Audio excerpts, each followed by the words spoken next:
Baik teman-teman, selamat datang kembali. Pada kesempatan kali ini saya akan membahas analisa saham harian untuk periode tanggal hari ini 9 September 2021 ya. Jadi hari ini hari Kamis, analisanya untuk hari ini dan besok ya, tanggal 10 September 2021, besok hari Jumat. Jadi sekarang jam sesi 1 break ya, jam 1 lebih 1 waktu Indonesia bagian Barat. Jadi saya bahas langsung ini bagian pertama ya. Bagian pertama saya akan bahas 8 saham, nanti di bagian kedua saya juga bahas 8 saham ya. Totalnya ada 16 saham. Nanti linknya untuk bagian kedua saya tulis di deskripsi video di bawah ini ya. Jadi saya mulai langsung dengan BBCA ya. Jadi BBCA ini dia setelah kemarin turunnya cukup dalam ya. Hari ini rebound ya. Kalau kita perhatikan yang sebelumnya, kalau rajin nonton ya, kita mencatat ya, ini adalah kurang lebih area buy on weakness-nya kalau ingin buy BBCA ya. Memang sejauh ini ya, sebelumnya dia memang setelah dia naik tinggi kemudian dia sideways ya, kali ini kan koreksi. Nah ini uptrendnya sebenarnya dia masih cukup bagus ya. Jadi ini adalah area buy on weakness-nya kalau mau trading BBCA ya. Jadi kalau sudah dekat dengan 31950 sebenarnya kalau mau buy sekarang boleh-boleh saja ya. Ini konfirmasinya sudah lumayan bagus ya, walaupun volumenya masih kecil karena ini masih sesi satu break ya. Kalau belum yakin ya tunggu besok aja ya, besok kan hari Jumat ya. Jadi kalau masih bertahan di atas 31950 dia masih cukup bagus ya untuk buy on weakness ya, seperti itu ya. Nanti kalau dia naik lagi ke atas 32500, kalau mau tambah lagi yang sudah punya ya, mau tambah lagi silakan ya untuk BBCA ya. Kalau misalnya buy sekarang pasang stop lossnya di 31950 dan 31700 ya. Itu untuk BBCA. Kemudian kalau dia berhasil breakout ke atas 33100, di sini kalau kita perhatikan dia hanya di sekitar area 32.025 ya. Kalau kita perhatikan di sini ya. Jadi saya kasih garisnya 33100. Kalau dia berhasil breakout ke atas 33100 untuk BBCA yang mau tambah lagi ya atau average up silahkan ya. Sejauh ini dia masih cukup bagus uptrendnya ya. Koreksi memang kadang-kadang cukup wajar lah ya, apalagi kalau IHSG-nya sedang koreksi seperti itu ya. Target price berikutnya adalah 33600. Kalau dia berhasil breakout ke atas 33600, ada kemungkinan target berikutnya adalah 34400 dan 35250. Jadi ini garis-garisnya sudah saya gambarkan jauh hari sebelumnya ya. Jadi tinggal mengulang aja. Ini 34.400 dari mana? Ketika dia koreksi dari atas ya, kemudian dia berusaha rebound, dia turun lagi. Berarti ini saya anggap sebagai resisten terdekatnya ya. Seperti itu ya. Kalau saya tarik garis ke belakang ya, kurang lebih ini valid ya. Karena sebelumnya dia naik, turun, naik lagi dia gagal ya. Gagal bertahan di atas 34400 malah turun lagi ya ke area support berikutnya di 33600 kurang lebih ya, seperti itu ya. Jadi garis-garis ini sebagai acuan ya. Kalau mau naik tambah lagi, kalau dia sudah breakout ke atas barusan tambah lagi ya. Tapi kalau dia turun ke bawah jangan tambah lagi ya. Saya biasanya saya nggak menyarankan average down ya. Kalau dia breakdown dari supportnya ya, misalnya dia breakdown dari 31700, lebih baik sih jual dulu ya sebagian lah, seperti itu ya. Kalau nggak mau jual semuanya, karena kalau dia turun di bawah 31700, dia kan testing lagi area support berikutnya di 30.600-an kurang lebih ya. Ini area buy on weakness berikutnya. Jadi ikutin aja garis-garis merah yang sudah saya berikan ya kalau trading ya, seperti itu ya. Jangan lupa pasang trading stop dan stop loss ya, seperti itu ya. Market memang kadang-kadang kalau sudah buy yang naik ya, kemudian nggak lama lagi Mas Unta sudah buy kemudian turun lagi gimana gitu ya. Nah kalau yang bingung ya ikutin aja garis-garis yang sudah saya berikan ya, seperti itu ya. Kalau turun banyak garisnya ya jual dulu gitu ya. Jual dulu sebagian ya, maksud saya biasanya 50%-nya seperti itu ya. Kalau dia turun lagi di bawahnya lagi ya, garisnya yang saya sudah berikan ya jual dulu semuanya. Nanti kalau ada konfirmasi kalau dia berhasil rebound kembali ya, kita buyback ya, seperti itu ya. Kadang-kadang memang kalau saham ya ada yang uptrendnya masih bagus ya, kemudian dia koreksi ya, mungkin aja karena sentimen IHSG-nya merah dia ikutan koreksi juga ya. Ya kita kalau tradingnya ikutin aja garis-garisnya ya. Kalau turun lagi ya di garis-garis yang sudah saya berikan pasang trading stop ya, seperti itu ya. Kalau dia berusaha sudah berhasil rebound lagi ya, sudah ada konfirmasi, silakan buyback seperti itu ya. Kurang lebih cukup untuk BBCA. Berikutnya untuk NATO. NATO sudah saya bahas ya beberapa hari yang lalu. Memang kemarin dia koreksi ya. Tapi saya sudah sebutkan stop lossnya di 595 dan 580 kan. Ini area buy on weakness juga saya sudah sebutkan. Jadi yang rajin nonton mencatat ya. Harusnya kalau sudah naik ke atas 580 ya, sudah boleh buy ya. Naik ke atas 595 tambah lagi, naik ke atas 410 tambah lagi dan seterusnya. Jadi trading itu mudah kalau sudah ada garis-garisnya. Kira-kira kapan tambah lagi, kapan pasang trading stop ya, seperti itu ya. Nah berikutnya adalah targetnya adalah 630. Kalau dia berhasil naik lagi kemungkinan dia akan breakout dari high-nya sebelumnya ini ya 645. Kalau dia breakout dari 630 di sini ya, berikutnya dia akan testing swing high di sini ya 645 ya. Ini swing high-nya tanggal 18 Mei 2021 ya. Dia tertingginya di angka 645. Itu targetnya. Kalau dia tembus ke atas lagi, maka target berikutnya adalah 660 dan 675. Uptrendnya sejauh ini masih cukup bagus ya. Ini sudah saya gambarkan. Ini garisnya pas di ini ya, swing low-nya di sini ya, pas dengan area buy and weakness yang sudah saya sebutkan ya. Jadi yang rajin nonton mencatat ya, dan buy ya tentu saja ya. Biasanya sih nggak perlu tanya-tanya lagi di grup ya. Saya kan ada Telegram grup ya, yang resmi Telegramnya namanya Saham Profit. Nah, kan saya juga ada grup kecil ya. Ini Saham Profit kan grupnya sudah besar banget ya. Jadi membernya sudah puluhan ribu. Jadi saya memang bikin grup kecil khusus. Kalau tertarik silakan hubungin saya ya. Seperti itu ya. Kemudian di sini ya untuk NATO sih kalau tambah lagi ya naik ke atas 530 tambah lagi, naik ke atas 65 tambah lagi dan seterusnya. Kalau mau buy sekarang silahkan buy dengan catatan ya pasang stop lossnya di 595 dan 580. Kalau buy and weakness ya tunggu di area 580. Artinya kalau dia koreksi di bawah 580 kita belinya kalau dia berhasil rebound atau mantul ke atas 580 seperti ini ya. Dia rebound hijau kan. Nah itu silahkan buy ya. Seperti itu ya. Buy-nya bertahap aja. Itu kurang lebih untuk NATO seperti itu. Berikutnya untuk MPPA. MPPA sudah saya sebutkan ya. Di analisa saham, sebentar saya cek dulu. Di kemarin saya sudah sebutkan, 2 hari yang lalu ya, saya sudah sebutkan ya. Untuk bagian pertama untuk MPPA ya. Ketika dia naik, waktu sesi 1 break ya, 4,91. Memang saya sudah sebutkan, dia suka membentuk ekor panjang ke atas ya, seperti itu ya. Tapi saya sudah sebutkan selama dia bertahan di atas 910, dia masih ada peluang untuk naik lagi. Berusaha untuk breakout ke atas 1030. Jadi belinya bertahap, sudah saya sarankan, ini garis-garisnya sudah saya bantu ya. Yang rajin nonton mencatat ya, dan ikutan buy ya lumayan, uptrendnya masih cukup bagus. Memang ini resistennya cukup kuat ya. Bukan berarti kalau dekat resisten Pak Sunar saya takut jual dulu. Sebenarnya gini ya, kalau dia dekat resisten ya, kalau dia berhasil breakout, maka ada target price berikutnya yang dia akan tembus kembali ya.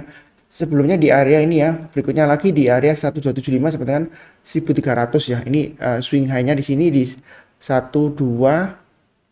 sebentar, ini 1255 ya. Swing high-nya tanggal 12 Juli 2021 ya.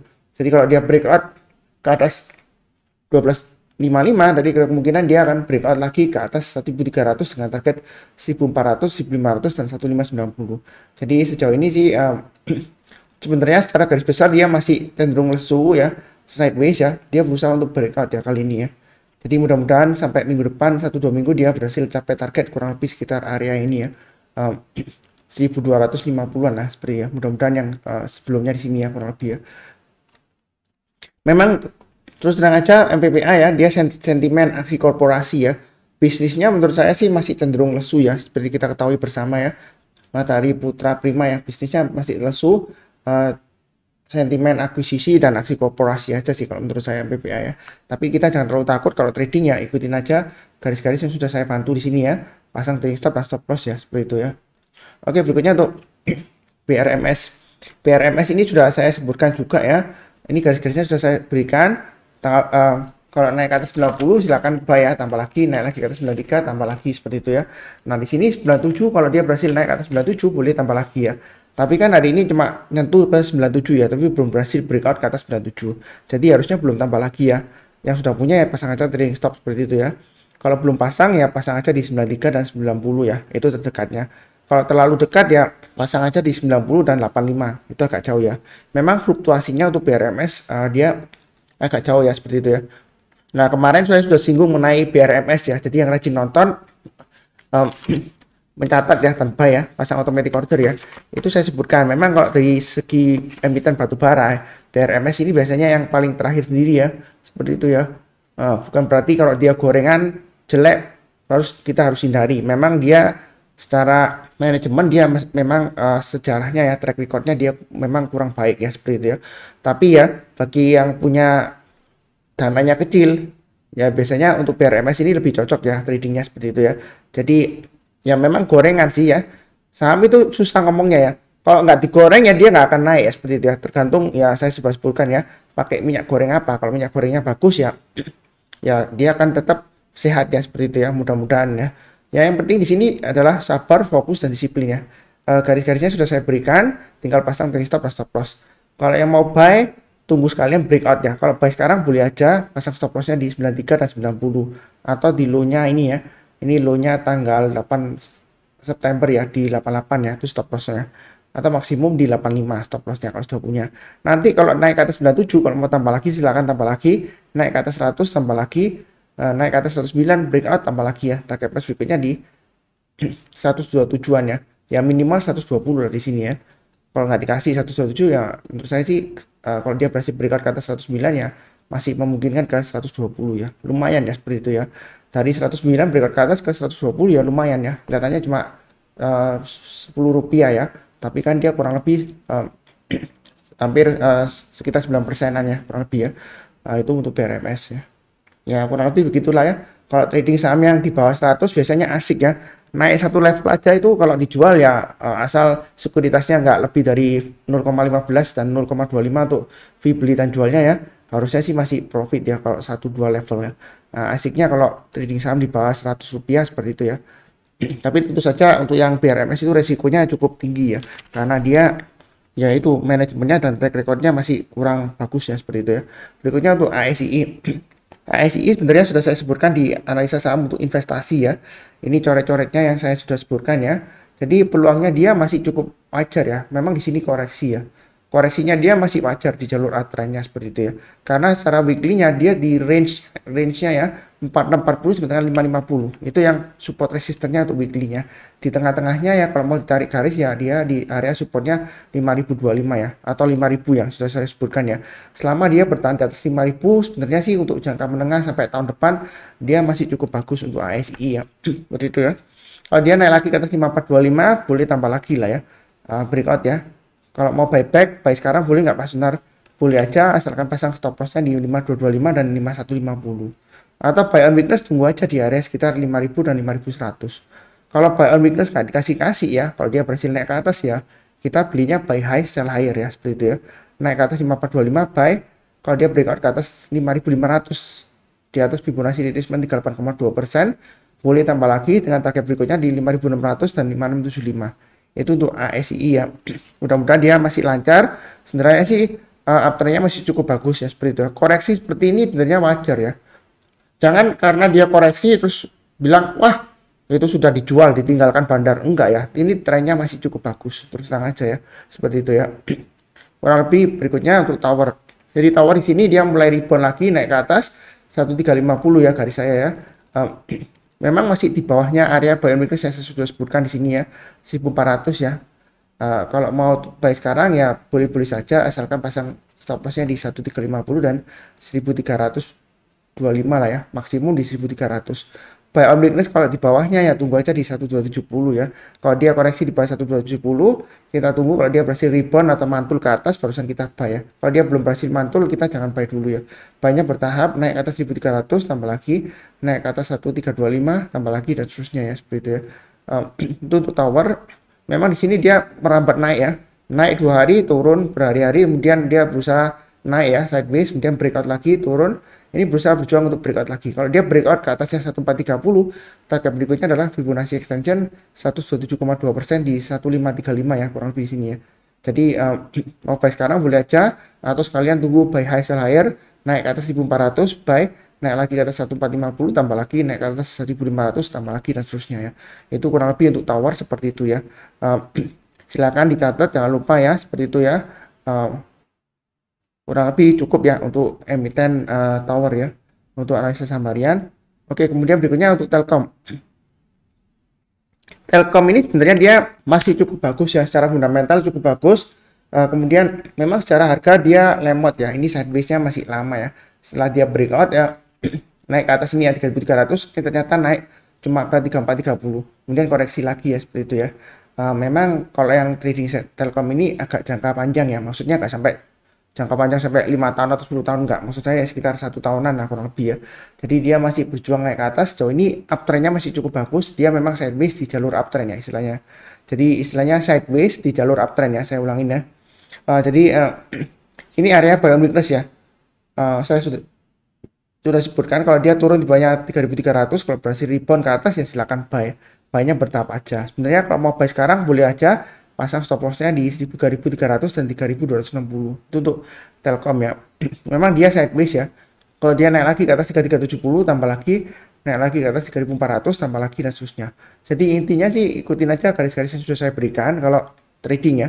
Kalau misalnya terlalu dekat Pak Sunar, 3.370 dan 3.400 dan 3.430 ini terlalu banyak ya, skip aja. Jadi 3.370 ke atas buy. Nanti kalau dia breakout ke atas 3.430 tambah lagi ya. Dengan target berikutnya di 3.500 dan 3.570 ya, seperti itu ya. Itu kurang lebih cukup untuk Telkom ya. Berikutnya untuk Adaro ya. Adaro di sini dia berusaha breakout lagi ya, berusaha rebound ya setelah koreksi 3 hari ya. Dia sudah breakout 1360. Nah, mungkin sebelumnya ada yang komplain, Pak Sunar, ini sebelumnya bilang kan 1360 ke atas boleh buy. Ternyata saya buy turun lagi. Berarti analisa saham Pak Sunar salah gitu ya. Ya belum tentu ya, karena dia sebelumnya sudah naik tinggi, koreksi wajar aja seperti itu ya. Area buy and weakness sebelumnya saya sudah sebutkan ada 2 ya. Jadi yang ngikutin dari awal ya, buy-nya harusnya mulai dari 1295 ketika dia breakout ya. Karena di sini sebelumnya dia belum berhasil breakout ke atas ya, dia turun lagi ya. Kan saya sudah sebutkan area buy and weakness berikutnya di area ini ya, 1295 ya. Jadi sebenarnya sih masih profit ya. Kalau mau tambah lagi di atas 1360 ke atas boleh ya, seperti itu ya. Nilainya masih cukup bagus lah. Jangka menengahnya saya sudah sebutkan untuk batubara ya, sampai dengan Januari lah minimal ya, awal tahun depan masih cukup bagus ya. Memang kadang-kadang kalau koreksi itu wajar aja ya, seperti ini ya, breakout tinggi kemudian gak taunya koreksi 4 hari, setelah itu dia naik lagi breakout ya, seperti itu ya. Ya ikutin aja garis-garis yang sudah saya berikan ya untuk pemasangan trading stop dan stop loss. Kalau dia berhasil rebound lagi atau breakout ke atas ya, kalau mau tetap di emiten yang sama ya silakan buyback ya, seperti itu ya. Itu kurang lebih untuk ADRO ya. Jangan lupa pasang stop lossnya di 1315 dan 1295. Kalau buy on weakness ya tunggu aja di area 1295 lagi ya. Artinya kalau dia turun di banyak 1295, kita belinya kalau dia berhasil naik ke atas 1295 ya, seperti itu ya. Atau kalau nggak mau ya tunggu aja di 1260 ya, seperti itu ya. Tapi kalau turun di banyak 1260 jangan beli lagi ya. Itu dia kalau sudah di banyak 1260 dia resiko akan turun di bawahnya 1220. Yang mana kalau dia turun di banyak 1220 itu turunnya lumayan dalam ya. Dia bisa sampai 1150 dan di bawahnya ya. Jadi jangan sampai kita kepengen murah beli di bawah ya kan, buy on weakness, tapi jatuh-jatuhnya nanti tangkap pisau jatuh ya. Dia turun-turun terus malah kita buy terus. Jadi dia akan menguji resistance swing high di sini ya, 1380. Kalau mau tambah lagi kalau dia naik ke atas 1390 atau 1400 ya. Tapi di sini saya kasih 1390 aja ya. Karena terlalu banyak garisnya nanti bingung ya, saya hapus saja yang 1400, naik ke atas 1390 buy, naik ke atas 1420 tambah lagi ya, seperti itu ya. Itu kalau mau bertahap buy-nya. Sejauh ini Adaro memang cukup wajar, tapi jangan heran ya. Misalnya kalau Anda buy sekarang, ternyata nanti 2 hari kemudian, hari Senin atau besok ya, katanya hari Jumat itu rawan take profit ya. Ya kalau misalnya turun lagi ya, sebenarnya sih kalau di atasnya 1295 masih cukup bagus lah, seperti itu ya. Ya kadang-kadang kalau beli saham ya barusan beli nggak mesti langsung ada profit, enggak ya, kadang-kadang memang loss ya. Makanya itu kita perlu money management ya, stop lossnya diatur ya. Jadi stop loss maksimum ya 5% lah ya untuk pemula. Tapi biasanya sih sarannya maksimum stop loss 10% ya. Jadi kalau di bukunya William O'Neill ya, How to Make Money in Stocks ya, itu dia menyarankan stop loss maksimum 8%. Kenapa 8%? Karena dia bilang kalau saham yang sudah loss di bawah 8% itu biasanya kemungkinan turunnya akan lebih dalam lagi ya. Jadi maksimum 10% lah toleransi stop lossnya. Kurang lebih cukup ya untuk saham-saham yang sudah saya bahas. Sesi 1 nanti berlanjut ke sesi bagian kedua maksud saya. Jadi nanti linknya ada di video deskripsi di bawah ini. Seperti biasanya jangan lupa subscribe, like, kemudian bantu komen ya. Kalau ada pertanyaan atau saran silahkan tulis di kolom komentar. Nyalakan juga lonceng notifikasinya bagi yang belum ya. Terima kasih seperti biasanya. Doa saya selalu ya. Salam sehat, damai dan sejahtera selalu. Amin.